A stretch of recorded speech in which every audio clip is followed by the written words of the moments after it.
Okay, so yeah, I started with an okay. You know, everybody loves it when I say okay. So okay. Anyway, having a little trouble. Not bad trouble, just trouble.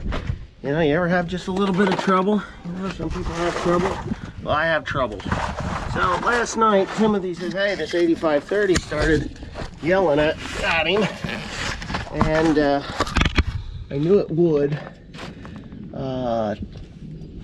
The bypass filters, hydraulic bypass valve on this tractor has popped off a few times, which means that the hydraulic filters are in need of attention. Yeah! I'm gonna have to go get a damn filter wrench, but there's two of these things, 1, 2 here, and they need to get changed. I'm gonna change the oil before I go to North Carolina. Yes, I am. And I gotta make a phone call. I gotta call Danny Giesecke's father. I gotta talk to him. Danny's gonna come and work for us down in North Carolina. And I just need to get everything squared away. His parents are a little concerned that their son, you know, they just want to take care of their son, make sure that he's gonna be okay. Which I agree with 100%. I'd be a little worried if they didn't want to know what he was up to. So I got the filter wrench. Hopefully this is the right one. Yes, it is. So anyway, I got to call his dad, make sure that he's, you know, on board with everything or understands everything that we will be doing, and how his son will be is a vital asset to the job. My son Joe is not going to help. I was a little bit disappointed in that, but you know, what do you do? Okay, so yeah, this thing is draining out. So there's two of these filters on here, and yeah, you kind of just gotta hope that we don't overflow the filtration. It's a 857 is that number. I'm hoping that I know I bought them. They're damned expensive, these effing things. But we're gonna change the oil in it because it just needs to be done. These IVT transmissions, it's kind of a requirement. So, and the oil that's coming out of that thing, holy smokes, there's some dirt there. But one drains into the other. So I'm only gonna have this guy, and I'm gonna clean that up with a rag and some starting fluid, just because it just kind of was shocking to me that bypass valve tripped on him. You know, that usually doesn't happen unless you got a plugged filter. And when I change the filters, you know, everybody's gonna be like, "Oh, you should change oil when you change filters." Yeah, you're right, I should, but I'm not going to. I just don't have the time today because we're pulling a plow, or not a plow, a disc harrow. So let me get back to you here in a second with a scraper blade, and we'll clean that up. Okay, so I got brand new filters here. I just cleaned that up with my scraper and starting fluid. Always keep these surfaces clean. Oh God. So I got these brand new filters. I will be changing the oil in them. You didn't know, a dirty filter actually cleans better than a clean one. So I'm not really too concerned, and the oil that came out of there was nothing funky in there. I can tell you that. Whoops. You have to put the top one on first. Oh God. Always put the top one on first. You'll know. If you do it backwards, it's an asshole. You want to know how I know that? I could tell you, but I'm pretty sure you're smart enough to know why I know. Because there's two of them. And what I got to do when I get this filter changed is I'm going to clear the code that Timothy had, which said, hey, you got a bypass filter problem. Bypass valve is popped off on these filters. So that's it. Now, They don't generally recommend this for oil filters, but I'm gonna put that on tight. Now I've never had one loosen up and come off, because generally the vibration of these things actually tightens them. It doesn't loosen them. And I know there's a lot of people like, oh, you don't want to tighten a filter up. Well, these are O-ring seal ones. They're not your flat O-ring sealed. They're round O-ring sealed. And I'm putting a little bit of oil on that O-ring so that that O-ring does not, I repeat, so the O-ring does not stick. We don't want it to stick. So Timothy just got here, my hat is off, you can see my beautiful bald head, and that's about it. These are John Deere filters, or Donaldson's. Donaldson is the people that are contracted by Deere to make their filters. If you want to know how I know that, I will show you. Right, Tim? Well, maybe it's on this filter here. Hold on. Right there. That is the Donaldson. Right there's the Donaldson insignia. So that's it. Anyway, Mr. Tim, we've changed these. What are you doing there? Oh, he's getting naked. Things are getting serious now, man. He's about to get in my tractor naked. I'm putting it on, not taking it off. Oh, I misunderstood you. I thought you were getting naked, Tim. Ah! Oh, there he is. Yeah, that's it. So why don't you go ahead and start the tractor. Okay. And I'm going to pick up these filters, obviously. Don't drive anywhere, just start it up. And then we're going to shut it off, check the oils. Check the oils, clear the codes. Got to clear them codes. Yeah. Yeah, it's just gonna have to leak into there. We'll clear the codes and see if it does it again. We don't want it to do it again, but we're also gonna have to check the hydraulic oil. What are you waiting for? He waits for nothing. Perfect.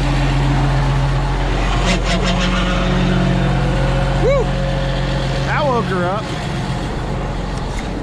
So now he's got hydraulic pressure. You should have saw the look on his face when that thing did that.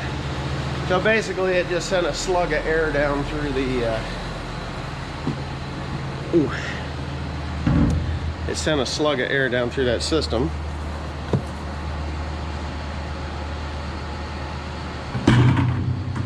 Well, look at these drained out here. You gotta drain them out. Drain them out before you dispose them. So anyway, I'll get him to back straight up and back it up, and we'll see what happens. Right? Okay. We got AC codes. Let's see. Clear. Done. AC. There. Clear.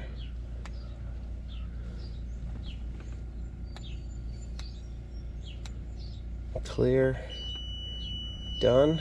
Oh, ACU. I don't know what ACU is. I can't remember.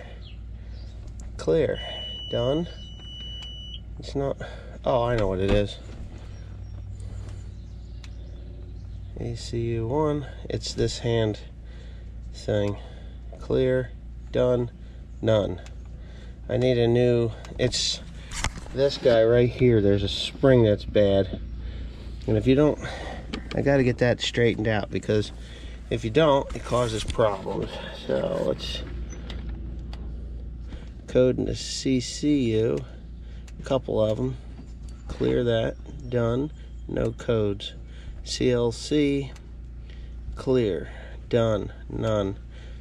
ECU, that actually is part of ECU, done. Code PTI, that's your hitch. No, that's your transmission. And that actually has to do with that shifter as well. This one doesn't have. Huh? I said right. This one does not have that filter. Which filter? The big can one. What are you talking about? Well, this one here has two, right? Two big ones, yeah. Yeah. Okay, we're clear. Start it up.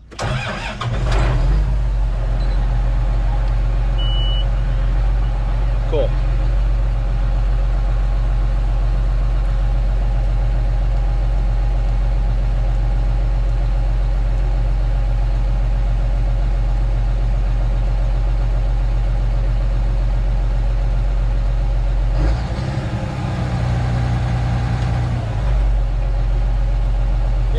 Did you hear any hydraulic issues before? Did you hear the hydraulic pump whine at all? No. Okay. The only thing it kept doing is it kept giving me the yellow sign.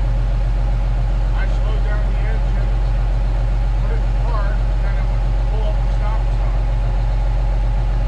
And every time it would have to reset the code so it could let it go away.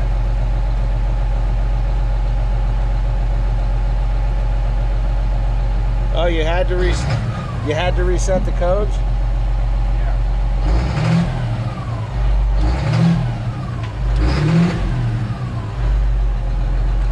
Okay. Well, we'll know pretty quick.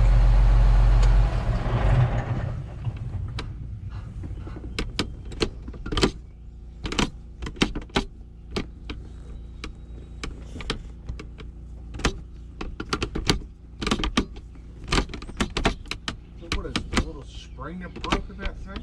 Yeah, apparently.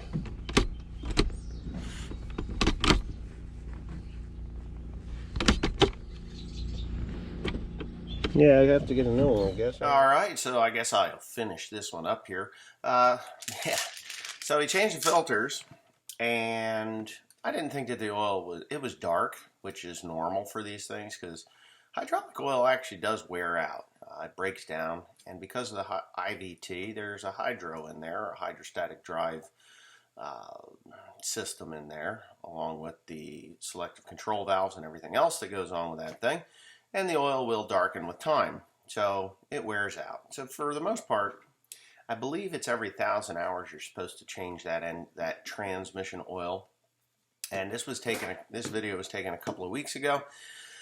I just never posted it, kind of got lost in the archives, and I decided today would be the day to post it. And the reality was that approximately 20 hours after putting them filters in, the code came back. It just beep, reduced him down to 1,500 RPMs.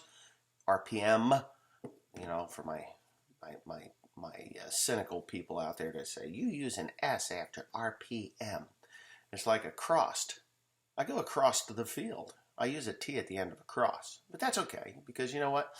It's just the way we speak over here. I'm not in England, and we do things a little different here in America. And I know the proper term is ACROSS, across, but that T just kind of slips in there. It's no big deal. It won't hurt anybody. But anyway, so the code pops back up. I'm like, well, there's no way in hell those filters are bad because we would have problems other than the filters, like PTT or whatever the heck, PST code. The transmission code would have came on if the hydro was self-destructing or something like that. And that just wasn't the case. So I went to Google and I Googled this sensor, or 8530 with a bypass valve problem. All right, no big deal, right? The bypass valve, in the oil filter bypass valve. So I did, and there was a whole list of people that had this problem. And overwhelmingly, they're like, oh yeah, change the filters, go, 20 hours. It said 20 hours, just like clockwork, 20 hours. 20 hours. Went 20 hours, code came back, changed the filters again, expecting them to be filthy. Nothing in the filters. Filters were clean. Replaced with filters, code continued to pop up, reducing the speed that they could go. Okay, fine. Fix that problem. Well, how do you fix that problem? One guy spent $900. He's like, yeah, I spent $900 having my valve rebuilt at a place, and the code was still there. Ended up being the sensor. So a lot of guys are like, oh yeah, 7930 replaced the sensor.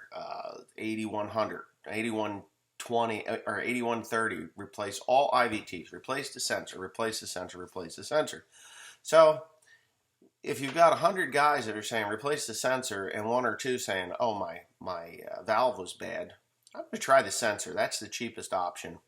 And for some stupid reason, it was 20 hours. It was like 20 hours more of work. 3 days later, Timothy comes back. He's like, yeah, I got that code again, and it was about 20 hours later. So anyways, replaced the sensor. Problem went away. Done. So if you're watching this and you have an 8530 with that problem, or pretty much any 30 series with that problem, just replace the sensor. Or you can go down to the one guy, he's like, he went to the John Deere dealer and he's like, hey, how many of these valves have you sold in the last 2 years? And they're like, no, we've never sold a valve. How many of the sensors have you sold? Oh, we've sold 20 some of these sensors. So that's another way of pretty much determining what your problem is. So I bought the sensor, fixed the problem. Yeah, day before yesterday, we changed the oil in that transmission. There was nothing wrong with the filters that we had put in there. I didn't change the filters. I didn't need to, but we did change the hydraulic oil. We changed the engine oil. We changed all kinds of oils in that tractor. And yesterday it got on a trailer and headed to North Carolina. So I'm pretty confident that we're going to go and we're going to have a good time down there and everything will work well. I do have one issue with that tractor, and it's in the IVT, let's see, what do they call that thing? Because I'm at the parts. The IVT shifter in the command arm. There's two of them, one with a left-hand reverser and one with the right-hand reverser. So I have the right-hand reverser one. So it's not a problem. I know that JR's my parts guy. Sean left, and I really miss Sean. I really liked Sean. I wish I had Sean's phone number. I don't know if I do or not. I might have Sean's phone number. And I would like to just tell him, good luck in your next job. You will be missed at John Deere, because I really did like Sean a lot. When I would call and get Sean, because JR had left, and now JR's back. So now I prefer JR over anybody else there, because he is top notch as far as parts guys go. But anyway, so I've got this IVT shifting problem. The shifter itself, there's a spring that holds it into the park position, and that spring has worn and broke or something. And you can't buy the spring. You have to buy the whole entire thing. So it would be that whole entire control, which is RE245189. I need to buy that, and I will put that in when I'm in North Carolina, because the tractor, let's face it, the tractor is not here. So, yep. Yeah, so that's it. There is no screw. There's no screw. Bushing, spacer, cover, screws, sensor, strap, grid, grip, screw. Did not find what you're looking for? You can add a part manually if you know the part number. I don't know the part number. But you can buy these things rebuilt, which blows my mind. So there's probably a core charge. Select dealer and see price and availability. So let's try that. We're going to do a live parts search here. I think this thing's going to cost me a couple of $100 at the least. So I'll do my location 08825, which will get me where I'm going. Use my location. We can allow that. 1150. Yeah, there we go. Agriculture. We'll do that, and we're going to look for Allentown. So we go there, select that dealer. He's 30 miles away. With right-hand reverser. We could add it to the cart. One part added to your cart, and we can look in the cart, and it says contact your dealer. Contact your dealer. Unit price just doesn't have it. So anyway, so that's it. So they don't have a price for me, but I do have that cart. So let's proceed to the checkout, and we'll see. My dealer is loading. We can do Deer Country in Allentown.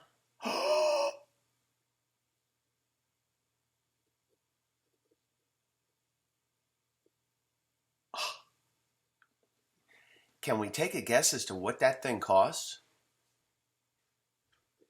Get the bloody fuck out of here. $1,426.66 over a spring.